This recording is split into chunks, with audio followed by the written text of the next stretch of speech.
Good morning, students. As we have just started our chapter vector algebra, and we have discussed about the definition of vector and then the types of different vectors also we have discussed. Now we will just focus on the vector, and today we will see first of all how we will represent the vector.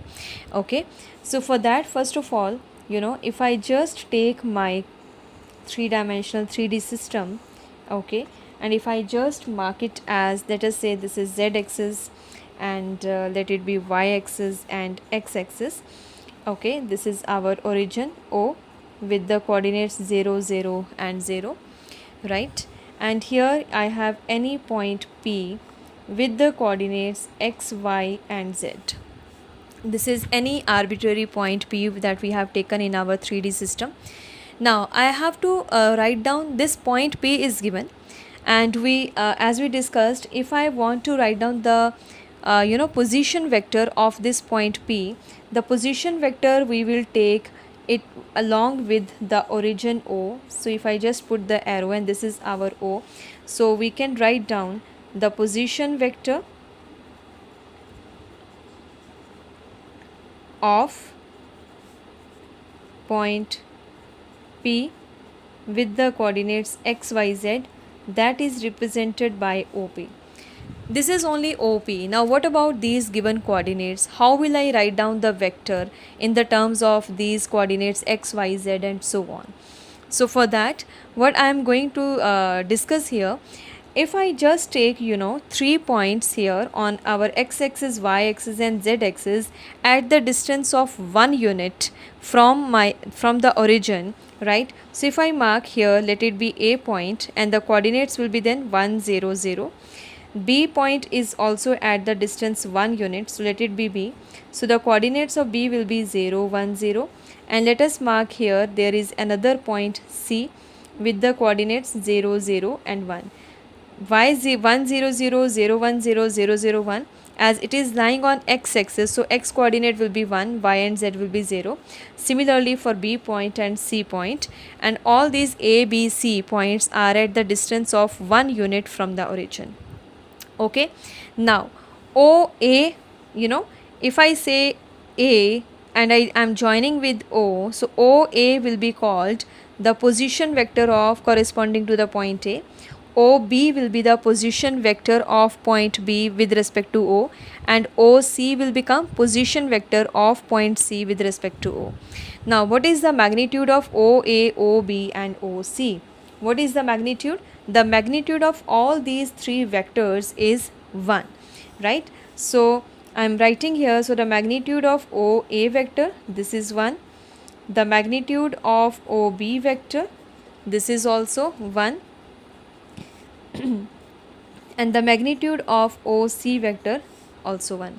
Now we have discussed the vector with the magnitude 1 unit, that vector is called unit vector. So now OA, OB and all OC, all these three are unit vectors. Okay, and these unit vectors are along x-axis, y-axis and z-axis. So I will give the names to these three unit vectors which are along x-axis, y-axis and z-axis. So OA vector I will give the name I cap. Remember, notice here I am using I and I am putting the cap over it, so we will read it as I cap. This unit vector OB I will give the name J cap, and the unit vector OC I will give the name K cap. Okay, so now OA vector, OB vector and OC vector, they will be denoted by I cap, J cap and K cap respectively, and these are the unit vectors along x-axis, y-axis and z-axis. So OA vector will be denoted by I cap, OB vector is denoted by J cap and OC vector will be denoted by K cap, and all these three are unit vectors along x-axis, y and z-axis. Okay, so this is the unit vector. Now I have to, our question is here, I have to find the position vector of point P where the coordinates x, y, z are given. Now the position of this point P, The magnitude, we know the magnitude will be the distance between O and P. Distance formula we will apply, but we need the direction also. So how we will define the direction of this OP vector, right, along x-axis, y-axis and z-axis? So in order to do that, what we will write down, we will use our these unit vectors I cap, j cap and k cap. So the position vector of point P or OP vector, it will be x coordinate, and the direction of x coordinate along x axis, that will be given by the unit vector which is along x axis. So it will become x I cap, then y coordinate and the unit vector along y axis plus z coordinate and the unit vector along z axis. So OP vector, how we will write down, it will be x I cap plus y j cap plus z k cap. So this form, when we write down the vector in this thing, this form is called component form of the vector. Component form of a vector, right, where x, y and z, these three will be called scalar components. Okay, means the coordinates which are given of that particular point. So x, y, z will be called scalar components of this vector, and when I take the unit vectors along them, so x I cap, y j cap and z k cap, now along with direction, so they have magnitude as well as direction, so they will be called vector components of the given vector. So any vector means any point when we have the with the coordinates, I can always write down the position vector for that particular point. So it will be OP vector. If any A point is given with the coordinates x, y, z, if I just take, let A be the point with the coordinates 2, 3 and 4, right, then with the same, with the same origin O, then OA vector, it will become 2 I cap plus 3 j cap plus 4 k cap. That's it. Whenever we have any point with the coordinates, so x coordinate I cap plus y coordinate j cap plus z coordinate k cap with the sign of addition. So whatever sign with these coordinates are having, same sign we will bring here with the scalar components. Okay, and we will be able to write down the position vector for that particular point with the coordinates given. So this is how we can write down the position vector, and I am repeating, x, y and z, these 3 points will be called the scalar components, and x I cap, comma y j cap, comma z k cap, these 3 will be called the vector components for the given vector, right? So this is how we will use our vectors in this form throughout the chapter. So whenever we deal with the vectors will be given in the component form only, and this form is also called the scalar components are means the scalar components are there and the vector components are there, and the scalar components x, y, z, they are also called rectangular components of the vector. Okay, so we can mention here scalar components, or they are also called rectangular components. Okay, the two names are there for x, y and z, scalar components and rectangular components. Now the next thing is magnitude. It is done. If I have to find the magnitude for this vector OP vector, so what will be the magnitude? So the magnitude will be just given by the distance between O and P. O is origin, those coordinates are 0, 0, 0. So the magnitude of OP vector, okay, the magnitude of OP vector will be just root of x square plus y square plus z square. So that will be the magnitude of OP vector. Modulus means we are calculating the magnitude for that particular vector. We can give the names to the vectors also. So here when I say OP vector, I can give the name here vector A also.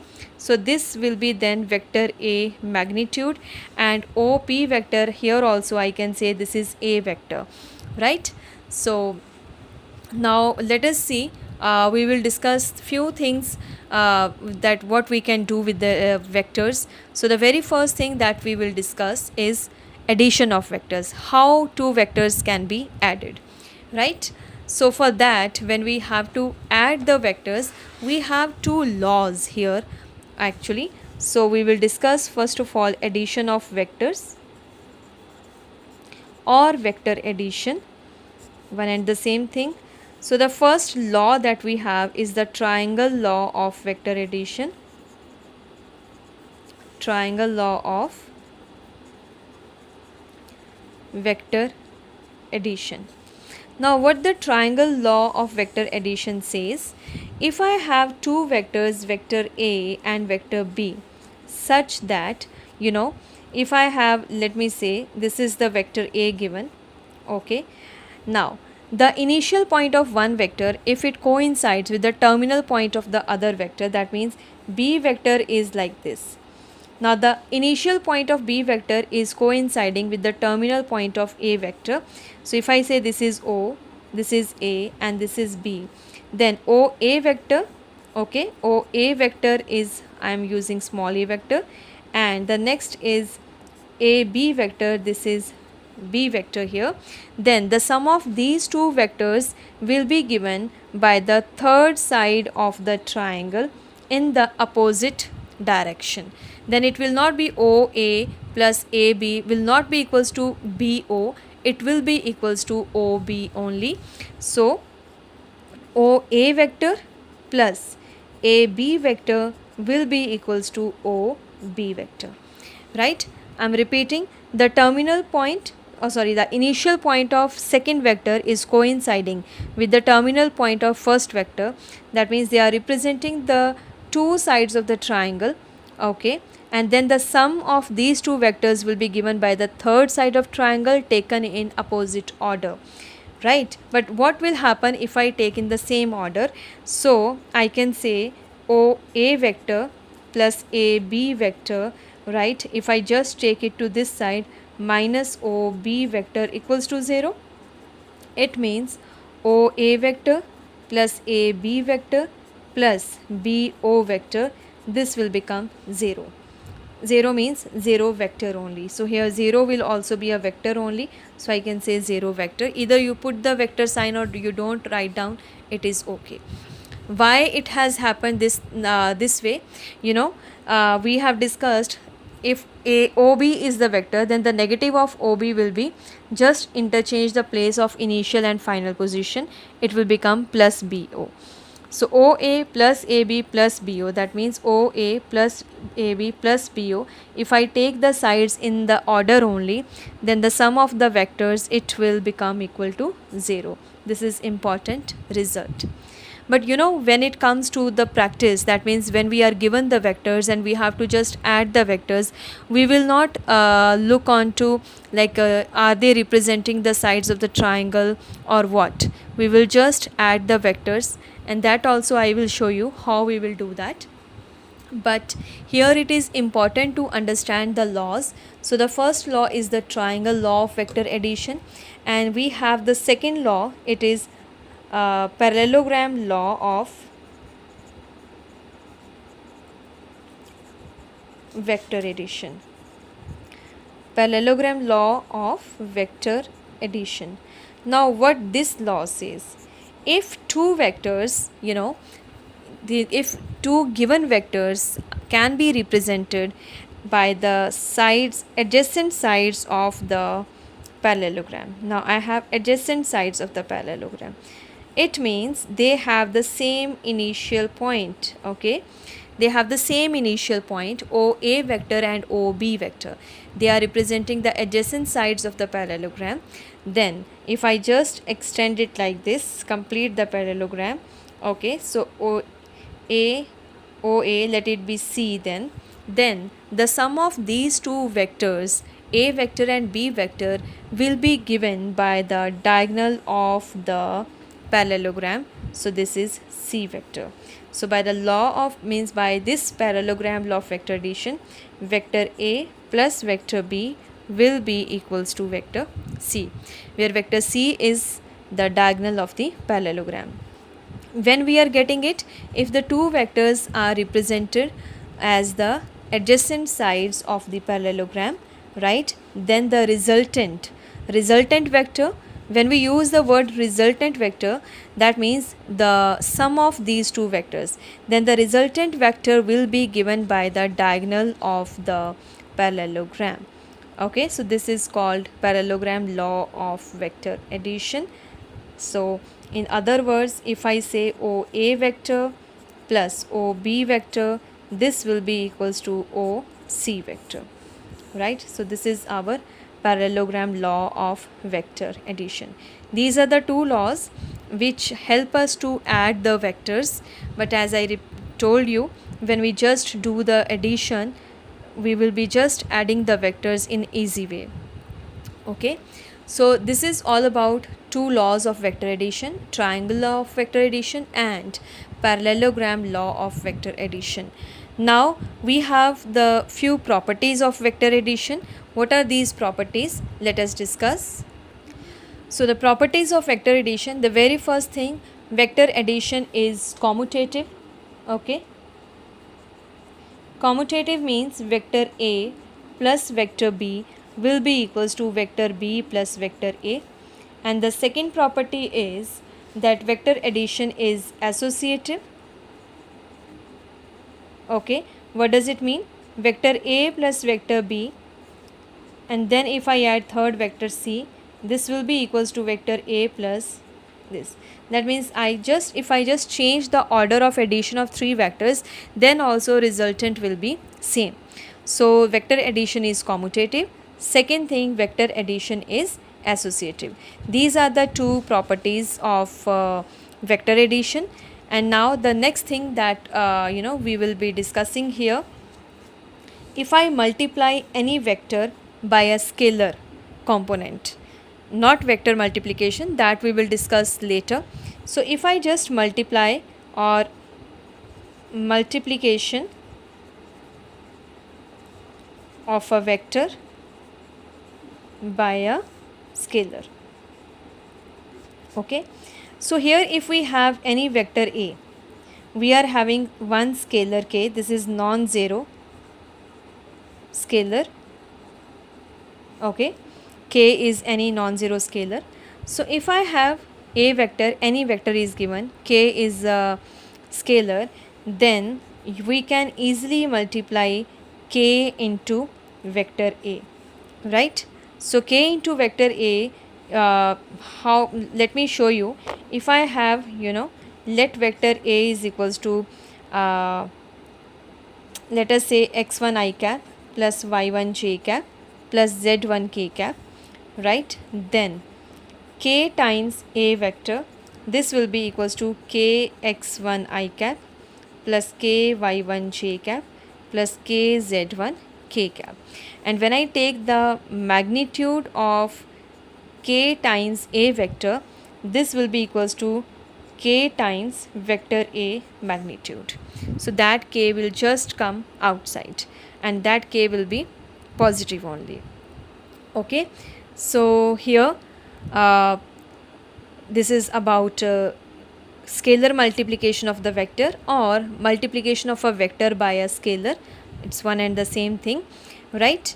Now the next thing that we will discuss here, I think let us start with few sums so that you people can understand how to do the sums, when it comes to the sums, how we are doing it. Okay, so for that let us move to our exercise 10.2, and we have few more things here, but that we will discuss later. Let us do few sums first of all based upon these simple things. Okay, so the very first thing, exercise 10.2, we have here sum number 1, exercise 10.2. First sum is given. We have to compute magnitude of the following vectors. We are given three vectors. So vector A is here I cap plus j cap plus k cap. We have to find the magnitude. Magnitude of A vector means modulus of A vector we are supposed to find here. Okay, now we know, let me give you the formula once again. If any vector, you know if any OP vector is given as xi cap plus yj cap plus zk cap, then magnitude of OP vector is equals to root of x square plus y square plus z square, just squares of their scalar components. So square root of sum of the squares of scalar components. So here also we will just take the components of this vector, that means the scalar components. So all the three scalar components are 1, 1 and 1. So magnitude of A vector will be root of 1 plus 1 plus 1, that means root 3. So this is how we can easily calculate the magnitude for the given vector. Let me do one more. B vector is given here 2i cap minus 7j cap minus 3k cap. Now when I calculate the magnitude of this vector, we will take square of 2 plus minus 7 square plus minus 3 whole square. So it will be 4 plus 49 plus 9. Okay, so 4 plus 49 plus 9, what is this? 49 plus 4 is 53 and 53 plus 9 is 53 plus 9 is 62. So it will be root of 62. Okay, so this will be the magnitude, and it will be positive always because we are calculating the magnitude only. Now sum number 2 is write two different vectors having the same magnitude. Now you have to just think of two vectors with same magnitude. Now how do we calculate the magnitude? It is, I hope it is clear to all. When we calculate the magnitude, we are just taking the scalar components. Okay, so when I take the scalar components and square them, add them inside the square root, we are getting the magnitude. If I have to write down two vectors with same magnitude, so if I say let A vector is equals to I cap plus j cap plus k cap, and B vector, scalar components, if I just keep the same, and plus or minus sign if I just change, because when we do the when we calculate the magnitude, we just consider the plus minus sign along with, and when I square, ultimately it is becoming positive. So square of minus 7 and square of plus 7 will be same. So B vector, if I write down A vector as I cap plus j cap plus k cap, B vector I can write down I cap minus j cap plus k cap. Both are different vectors, but their magnitude will be equal, right? And we can write down, and vector A magnitude equals to vector B magnitude, both is same. What is that? Root 3, which we have already calculated. Similarly, third sum, write two different vectors having same direction. So this sum we will discuss later. So first of all, just let us focus on addition and all these things, then direction we will discuss. Sum number 4 is find the values of x and y so that the vectors are equal. Now if two vectors are equal, we have discussed they will have same magnitude and same direction. And in general, when we have two vectors, let us say OP vector is equals to xi cap plus yj cap plus zk cap, and OQ vector is given, let us take here x1 y1 z1, and let it be x2 y cap, y2 j cap and z2 k cap. And if we are given OP vector is equals to OQ vector, what does it mean? It means their scalar components will be same. Okay, if the scalar components are same, only then I will have the magnitude equal. So it is just like if you remember, we are given two ordered pairs. If I have two ordered pairs equal, what does it mean? Their corresponding elements will be equal. Similarly, if two vectors are equal, that means their corresponding not elements but their corresponding components will be equal. So here it means x1 will be equals to x2, y1 will be equals to y2 and z1 will be equals to z2. So if two vectors are given equal, then we will just equate their components and that's it. So sum number 4, if it is given two vectors are equal, we have to find the values of x and y. So I think it's a very simple and direct sum. So let us do that. We have sum number 4, right? We are given that the vector 2i cap plus 3j cap is equals to xi cap plus yj cap. We have to find x and y, right? We will write down as the given vectors are equal,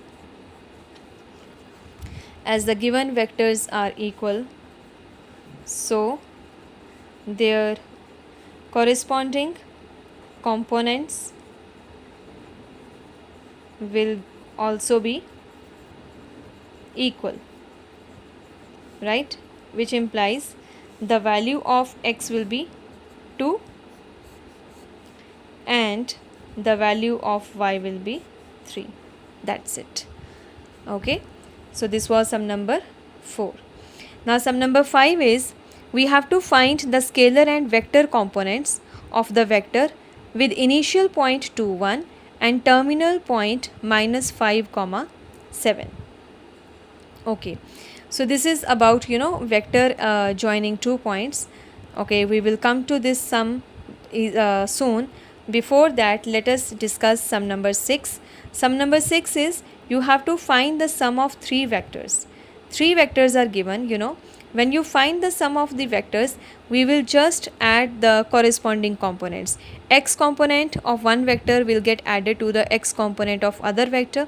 Y component we will add to the y component, and z component will get added to the z component, right? And okay, now let us discuss one important thing, the vector joining 2 points. Vector joining 2 points. It is very similar to the line segment joining 2 points. Okay, so let me take here this system. Let it be x-axis, y-axis and z-axis. If I have one point P with the coordinates x1, y1 and z1, another point Q is there with the coordinates x2, y2 and z2. Now I want to find the vector joining these 2 points. So if I want to write down the vector joining point P and point Q, so PQ vector, if I have to write down, it will be actually, first of all, if this is the origin, so OP will be the position vector of point P and OQ will be the position vector of point Q. Okay, so PQ vector, when I have to write down, how will I do? It will be equals to OQ vector minus OP vector. Terminal points position vector minus initial point position vector, right? But and O is 0 0 0 only. Okay, so when I I have to write down PQ vector directly, if I just tell you what does it mean, it will be x2 minus x1 I cap, then y2 minus y1, z2 minus z1. So x2 minus x1, y2 minus y1, z2 minus z1, these will be the scalar components. So here if you want OQ vector, I can write down here, it will be x2 I cap plus y2 j cap plus z2 k cap minus, what will be OP vector? It will be x1 I cap plus y1 j cap plus z1 k cap. I hope you remember how we are writing the position vectors. In the beginning of today's class, I explained. Now when I have to subtraction, same way we will do as we have learned addition, I component to I component, j to j, k to k. So x2 minus x1, so our PQ vector will become then x2 minus x1 I cap plus y2 minus y1 j cap plus z2 minus z1 k cap. Okay, and now what is x2 and x1? So uh, q is the terminal point and p is the initial point. Why I am saying? Because I am writing pq vector. So p is the initial point, q is terminal point. So the vector joining 2 points p and q will be pq vector. Okay, if p and q are 2 points, then the vector joining 2 points will be pq vector, and it will be x coordinate of q minus x coordinate of p into I cap, then y coordinate of q minus y coordinate of p, z coordinate of q minus z coordinate of p, and along with I, j, k. So this will be the vector joining 2 points. Now x2 minus x1, y2 minus y1, z2 minus z1, these will be the scalar components, and x2 minus x1 along with I cap, y2 minus y1 along with j cap, and z2 minus z1 along with k cap, these will be the vector components. Okay, so our sum number 4 is not 4, sum number 5 is based upon this small concept. We have to write down the scalar and vector components of the vector joining or with initial point 2 1 and terminal point minus 5 7. So here if I say let a 2 comma 1 be the initial point and b with the coordinates minus 5 comma 7 be the terminal point, right? Then AB vector. AB vector, how will I write down? This is terminal point, initial point. So terminal point minus initial point. Okay, and if I just show you like this, so here if somewhere I have A point with the coordinates 2 1, B point with the coordinates minus 5 comma 7, I have to find AB vector. So this will be B minus A. So minus 5 minus 2, minus 5 minus 2 I cap plus 7 minus 1 j cap. There is no z coordinate given, so we will not do that. It means z coordinate is actually 0. So this will be equals to minus 7 I cap plus 6 j cap. This is our AB vector. Now we have to separate the scalar components and the vector components. So how will we say? We will say scalar components are. What are the scalar components here? Minus 7 and 6. And what are the vector components here? So the vector components are minus 7 I cap comma 6 j cap. That's it. Okay, so this is all about today's class. We learned about components of the vector, then how we add the vectors, triangle law of vector addition and parallelogram law of vector addition, and we discussed scalar multiplication of the vector and then vector joining 2 points. So we have done first 5 sums of the exercise except sum number 3. Okay, and I want you people to do okay, because the remaining sums are based upon unit vector concept, so that we will discuss in the next class. You people can do just go through the concept that we have discussed today and understand it properly. Thank you, students.